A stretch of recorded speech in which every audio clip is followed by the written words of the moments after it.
नैनङ्गरोहिधस्ति नैनङ्गरोहिधस्ति नैनङ्गरोहिधस्ति नैनङ्गरोहिधस्ति नैनङ्गरोहिधस्ति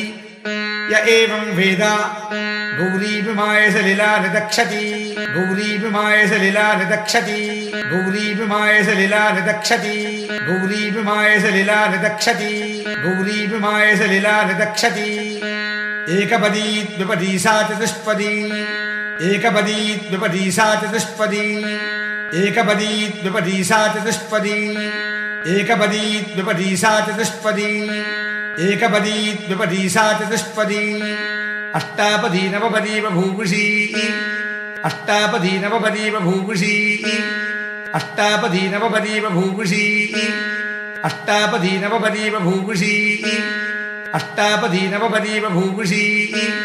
सहस्राक्षरा परमेव्यो मन्निति सहस्राक्षरा परमेव्यो मन्निति सहस्राक्षरा परमेव्यो मन्निति सहस्राक्षरा परमेव्यो मन्निति सहस्राक्षरा परमेव्यो मन्निति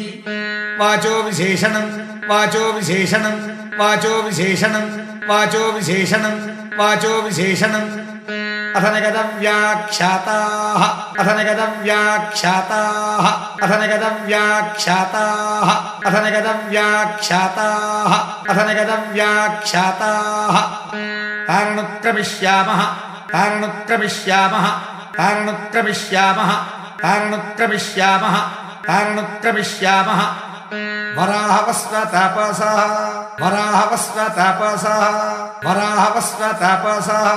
वराहवस्वतापसः वराहवस्वतापसः